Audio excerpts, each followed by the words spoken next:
A natureza está na expectativa de ver a manifestação dos filhos de Deus.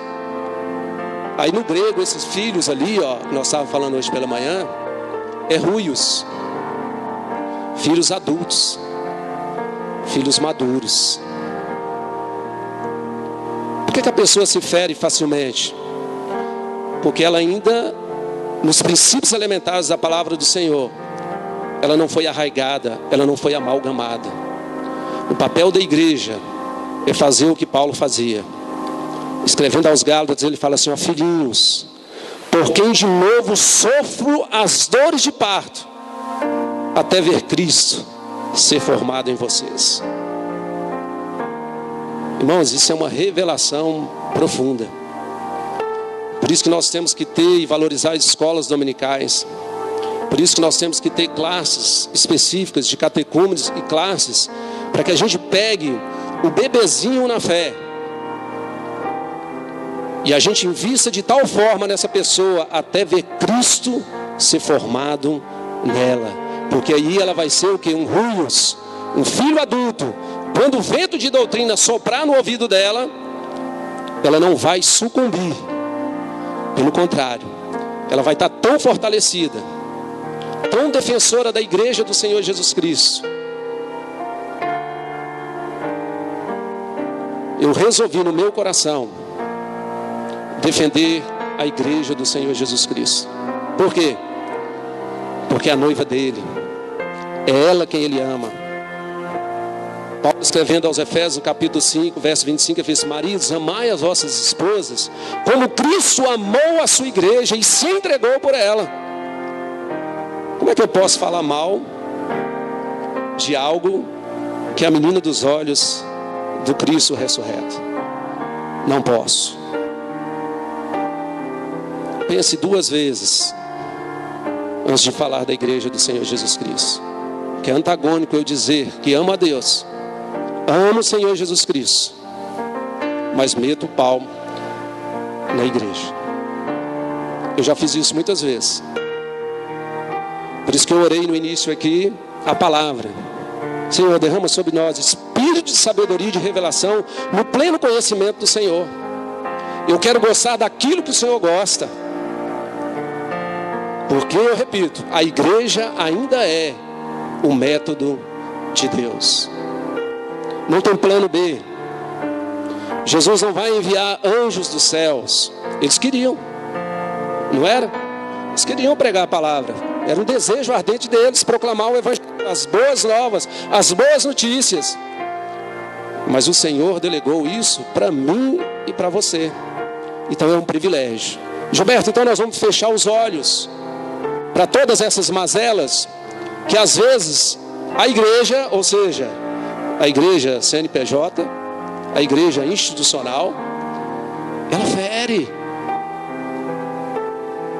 Meus irmãos, mas uma comunidade que é composta de filhos adultos, elas vão fazer como seu mestre.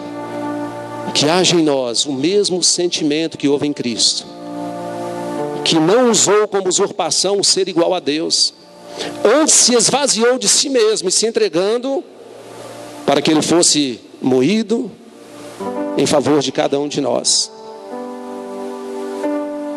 Talvez alguém possa falar: Gilberto, talvez por fato de você não estar congregando, você está com esse saudosismo. Não é, meus irmãos, não é. Porque o que a gente tem visto aí é escandaloso demais. E deixa eu te falar, a coisa mais importante para o Senhor Jesus Cristo é a sua igreja. Ele vai voltar para buscá-la, sem mancha, imaculada, sem ruga, perfeita. Como que isso é possível? É possível. Cresça. Paulo escrevendo aos Gálatas fala assim: olha, eu não acredito que vocês estão voltando de novo aos primeiros rudimentos. Vocês estão tendo que tomar papinha de novo, enquanto vocês já deviam estar mastigando aí uma feijoada. Do Alcimar, do Vanderlei. Vocês estão precisando voltar aí com discussões frívolas, coisas que não vão levar a nada. Isso é meninice. Isso é porque ainda nós não chegamos à estatura do varão perfeito. É possível? É, porque senão não estaria escrito na Bíblia. É possível ter uma comunidade somente de uios, de pessoas maduras, filhos maduros. Há uma Bíblia em Romanos, capítulo 8. É um texto assim que nós gostamos muito de recitá-lo. Romanos 8, verso 28 diz assim: e sabemos que todas as coisas contribuem juntamente para o bem daqueles que amam a Deus, daqueles que são chamados por seu decreto. Porque o que dantes conheceu também os predestinou para serem conformes à imagem de seu Filho, a fim de que ele seja o primogênito entre muitos irmãos. E aos que predestinou, a esses também chamou. E aos que chamou, a esses também justificou. E aos que justificou, a esses também glorificou.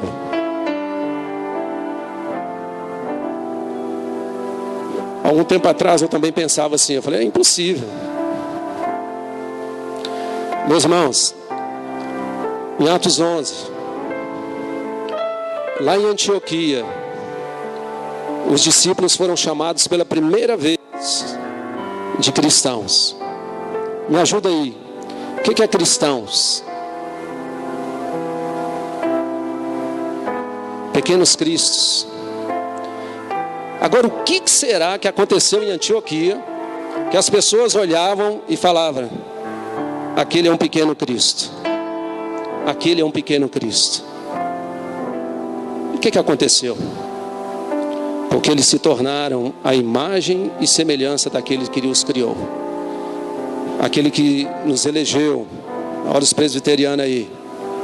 Aquele que nos predestinou. Aquele que nos capacitou a sermos a imagem do seu Filho. Lá no meu trabalho agora, quando as pessoas perguntam se eu sou crente, eu falo, não. Você é evangélico? Não. O que você é? Eu sou um cristão. Eu sou um cristão. Existe uma diferença gritante. Crentes podem ferir. Evangélicos podem ferir. Agora cristãos não ferem, porque eles têm o mesmo sentimento que houve em Cristo Jesus. Jesus, quando ele era ultrajado, grava bem isso aí, ele não revidava com traje. Ele antes se entregava àquele que julga retamente. Por isso que o evangelho, meus irmãos, é loucura. Porque a gente cresce dizendo, não, ninguém é perfeito, não dá. E aí a gente vai maculando a igreja do Senhor Jesus Cristo. Eu quero te dizer nessa noite que é possível sim, você se conformar à imagem e semelhança do Senhor. Como? Crescendo. Cresça. Como que você cresce? Andando com Jesus. Por isso que essa era a preocupação de Paulo.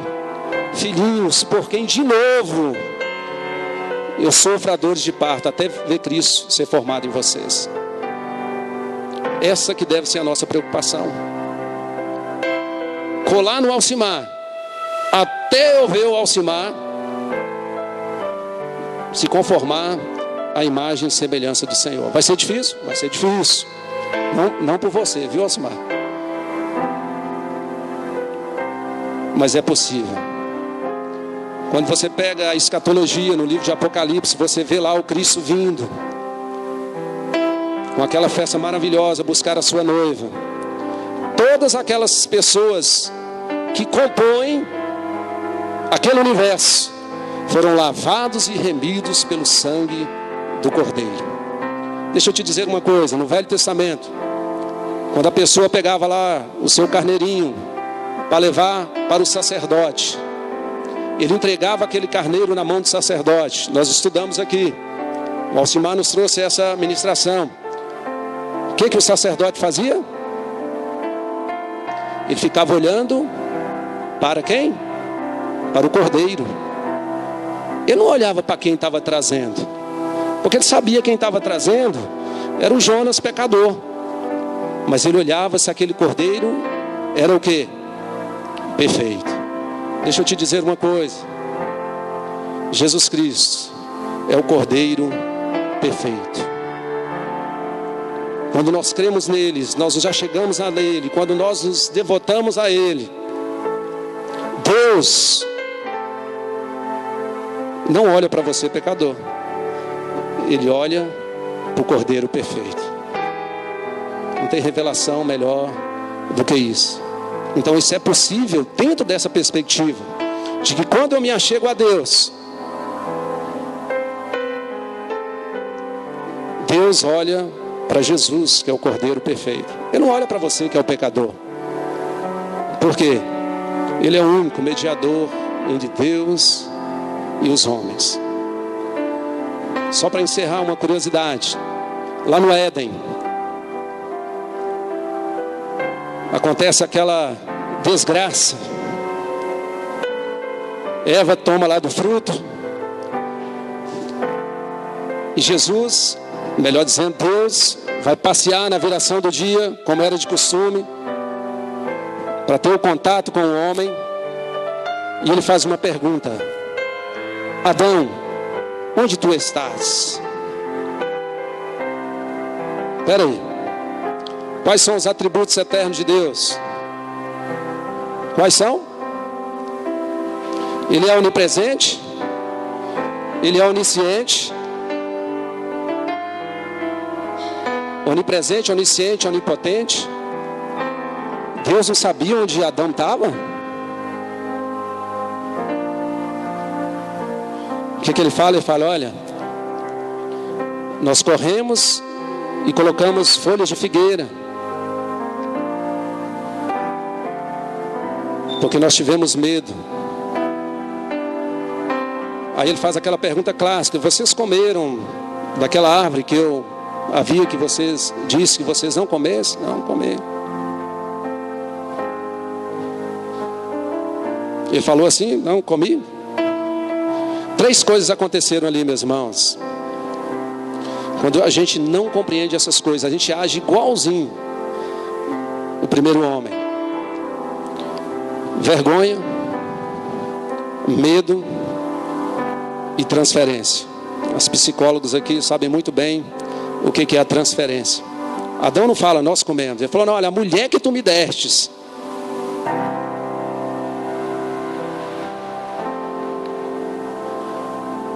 A mesma coisa Deus perguntou para Caim: Caim, onde está o teu irmão? De novo, Deus não sabia onde estava? Eu sabia. Caim já havia matado Abel. Ele só queria ouvir. E essa é a mesma pergunta que Deus faz para nós hoje. Gilberto, onde tu estás? Qual deve ser a nossa resposta? Eles fugiram, meus irmãos, lá no Éden, da presença de Deus, porque eles tiveram vergonha, medo e transferiram a culpa. Esse foi o primeiro Adão. Olha só que interessante, o último Adão. Lá no Getsemane, o que aconteceu com Jesus? Me ajuda aí. O que ele falou? Pai, se possível, afasta de mim esse cálice. Ele foi tomado por um medo, que ele suava sangue. Mas não era um medo de enfrentar aquilo, mas de pensar na possibilidade de quê? De ficar sem a presença de Deus. Olha o antagonismo. Adão fugiu da presença de Deus por causa do medo, por causa daquilo que eles tinham cometido. E Jesus manifesta esse medo e depois ele o vence. Que ele diz: olha, que não seja feita a minha vontade, mas a tua vontade. A vontade dele, do Pai, era que o Filho realmente se entregasse voluntariamente naquela cruz do Calvário, tomando o meu e o seu lugar. E detalhe, Jesus ficou nu, como o primeiro Adão também. O segundo Adão ficou nu. Ele ficou com medo, como o primeiro Adão, só que ele venceu o medo. ele também ficou nu. As roupas deles não foram repartidas, né? Aquela figura que a gente vê, né, com tecidozinho ali, nananina não. Peladão. Nu. Vergonha. Agora, diferentemente do primeiro Adão que transferiu a culpa, quando aquelas pessoas que estavam ali falaram: olha, tu salvou a muitos, salva-te a ti mesmo. Olha o que o segundo Adão levanta e faz: Pai, perdoa-lhes, porque eles não sabem o que fazem. Por isso que nós temos que amar a igreja, meus irmãos. Repetindo mais uma vez, a igreja ainda é o método de Deus, porque foi por ela que ele se entregou, e ele a ama incondicionalmente. Então a igreja do Senhor Jesus Cristo, ela não fere ninguém. As pessoas que compõem essa igreja, por não terem a maturidade suficiente, ferem. Agora deixa eu te dizer uma coisa. Assim como Jesus fez, derrubando aquelas mesas, um dia essas pessoas também comparecerão diante do Senhor. Meus irmãos, o que mais me intriga no verso bíblico são aquelas pessoas que, se diante de Deus, elas se apresentam lá: Senhor, mas em teu nome nós fizemos isso, nós fizemos aquilo, nós fizemos. Vou repetir: você não vale nesse reino de Deus, nessa igreja, nessa noiva do Senhor Jesus Cristo, aquilo que você faz. Essas pessoas que comparecerão diante do trono de Deus e que afirmaram essas palavras, elas fizeram um monte de coisa para Deus. Mas Jesus vai falar assim para elas: olha, eu nunca vos conheci. Então, hashtag, fica a dica: você tem que ser conhecido por Deus. A presença de Deus, ela vale mais do que qualquer coisa. E a presença de Deus, ela se faz presente no meio da igreja. Se você ler as cartas do Apocalipse, você vai entender do que eu estou falando aqui. Deus se move no meio da igreja. Então, para encerrar, se algum momento da sua vida você foi contra a igreja do Senhor Jesus Cristo, eu te aconselho a você se achegar aos pés do Senhor e entregar para Ele aquele que julga retamente. Gilberto, mas aquela pessoa me feriu profundamente, eu carrego essas marcas até hoje. Leva para a cruz. E não ouse jamais ir de encontro à igreja do Senhor Jesus Cristo, porque Ele vela por ela, e é ela que Ele vai vir buscar, gloriosa, sem mácula, e nós fazemos parte dela, por incrível que pareça. Por quê? Porque o sacerdote não olha para o pecador, o sacerdote olha para a ovelha, aquele cordeiro. Foi por isso que Jesus morreu no meu e no seu lugar. E outra coisa, é possível sim nós chegarmos a essa maturidade do varão perfeito. Permita. Isso se dá no meio da igreja. Então, se em algum momento você denegriu, que você possa se redimir aos pés do Senhor, e que você também seja levantado como um atalaia, defendendo aquilo que o Senhor mais ama. E se você também pensou que sozinho você conseguiria levar a sua vida cristã com essa falsa afirmação de que você está vivendo a vida do reino, ou se você conhece alguém, converse com essa pessoa. É no meio da igreja que o Senhor se move. Apesar dela, apesar de mim e de você, que fazemos parte dela, é no meio dela que o Espírito Santo do Senhor se move. Porque Cristo é o cabeça da igreja. A igreja é a noiva dele. Por isso que nós temos que zelar. Saia do lugar que está te dando conforto. Cresça. Porque você crescendo no conhecimento e na graça do Senhor Jesus Cristo, você tem condições suficientes para refutar todo esse tipo de mazela. E logicamente que aqui eu não estou querendo encobrir nada. Essas coisas realmente acontecem. Líderes abusivos, pessoas que intitulam melhores do que as outras, que dão fardos pesados. Não deu tempo de ler aqui por causa do nosso tempo. Mas Jesus, lá em Mateus, ele fala dos fariseus. Ele fala, olha, esses líderes, eles colocam fardos tão pesados sobre vocês, que nem eles dão conta de fazer. Eles adoram andar pelas praças aí, fazendo. Se nós pudéssemos enumerar aqui, passaríamos horas e horas aqui, falando de denominações, hoje, no Brasil e fora do Brasil, que agem dessa forma. Meus irmãos, são milhares, milhares e milhares de desigrejados. Que pessoas que estão feridas, supostamente, em nome de Deus. E essas pessoas precisam ser saradas, e essas pessoas precisam ser curadas. E acima de tudo, deve acontecer uma metanoia, uma mudança de mente, para que elas vejam que não foi a igreja do Senhor Jesus Cristo que fez isso.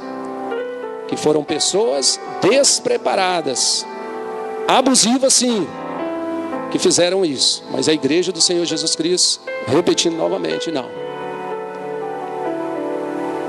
A igreja do Senhor Jesus Cristo. Mas alguém pode perguntar, mas Gilberto, a igreja são feitas, né? Ela é feita por nós, né? Que nós ainda somos imperfeitos. Meus irmãos, nada, absolutamente nada, escreve isso, vai justificar eu ferir um outro irmão. É antagônico. É antagônico. Porque se eu sou um cristão, eu tenho a palavra do Senhor, a Bíblia, como a minha regra de fé e prática. E ela aqui tem um monte de instruções, né, referentes uns aos outros, de como nós devemos tratar uns aos outros. Então não justifica. Então não adianta nós dizermos isso. Então se você está nesse limiar, né, dessa ferida, e feridos em nome de Deus ferem, tá? Isso é uma multiplicação. Nós devemos entrar com essa maturidade que eu disse, para interromper esse ciclo maligno que quer denegrir a igreja do Senhor Jesus Cristo. Lembrando que Ele zela por ela. Você pode ter certeza que Ele vai estar levantando homens e mulheres realmente compromissadas com o reino, porque a igreja fala do que você é. O reino é o que nós seremos juntos. Então não adianta falar que você tem uma visão de reino fora do contexto de igreja. A pessoa madura, pode acontecer o que acontece acontecer qualquer coisa. Ela vai saber discernir. Ela vai saber discernir. Ela vai conseguir contornar. Ela vai conseguir preservar a igreja do Senhor Jesus Cristo. E olha que eu não entrei aqui nos méritos do bom testemunho, porque isso são princípios elementares da palavra do Senhor. Se você sair lá fora hoje, as pessoas estão confusas. Elas acham que a igreja do Senhor Jesus Cristo é isso aí. É carnaval gospel, é funk gospel. Como diz lá no Exército Brasileiro, tocar horror na cabeça da galera. Essa geração mais nova, sabe por quê? Porque os princípios elementares da palavra do Senhor estão sendo deixados de lado. Então elas acham que isso aí é a igreja. Aí elas começam a ferir, a se escandalizar. E isso, meus irmãos, só Deus sabe aonde vai parar. Agora o bom de tudo, escatologicamente falando, em Apocalipse, lá fala que Ele vai vir buscar a sua igreja. O que vai definir a minha vida e a sua vida é se você está no hall disso aí. E pode ser que não. Pode ser que não. Ah, mas eu tenho feito muita coisa. Mais uma vez, para encerrar agora mesmo, não é o tanto que você faz, é o tanto que você tem de Cristo dentro de você. Por isso que o apóstolo Paulo tinha essa preocupação ferrenha. E essa deve ser a nossa preocupação, de ver Cristo sendo formado nas pessoas, até que elas se tornem huios, ou ruios no grego, filhos adultos, maduros, que sabem discernir, que não morde qualquer isca, a isca de Satanás, e começa a ficar esse ciclo vicioso, a gente não sai do lugar, mordendo uns aos outros, e a gente não sai do lugar. Eu quero encerrar, vamos ficar de pé? Eu quero encerrar pedindo ao Senhor, dizendo assim: Senhor, ensina-nos a amar a Tua igreja, assim como o Senhor ama. Essa igreja católica e apostólica. Católica porque ela é universal. Apostólica porque ela está fundada nos fundamentos dos apóstolos. Para nós ela não é romana, mas ela é católica e ela é apostólica. E ela é a noiva de Cristo. Que a minha oração e a sua oração seja essa: Senhor, ensina-nos a amar a Tua igreja. Feche seus olhos. Senhor, obrigado a Deus por esse tempo tão precioso, em comunhão com o Espírito Santo e com os irmãos. Ó Deus, a igreja do Senhor Jesus Cristo, ela foi planejada lá desde a eternidade. Todo esse desenrolar de Gênesis e Apocalipse é por causa da igreja. Tudo que aconteceu ao longo da história foi por causa da igreja. Tudo apontava para a igreja. E o centro da igreja, o fundamento da igreja, Tu és o Cristo, o Filho do Deus vivo. Tu és o fundamento. E nós amamos aquilo que o Senhor ama. Mas se nós não conseguimos chegar lá ainda, ó Pai, ajuda-nos a amar a Tua igreja, assim como o Senhor ama, ao ponto de ter enviado o Teu Filho amado Jesus, que se entregou voluntariamente para morrer em favor dessa igreja a quem Ele tanto ama. Ó Pai, derrama sobre nós mais uma vez espírito de sabedoria e revelação no pleno conhecimento dessa palavra, para que isso possa ficar arraigado nos nossos corações. É a nossa oração em nome de Jesus. Amém. Amém. Levanta, pastor. Que pressa. Podem se assentar, irmãos? Obrigado, Gil. Só 2 avisos aqui, rapidão, para nós estarmos orando. A igreja é do Senhor.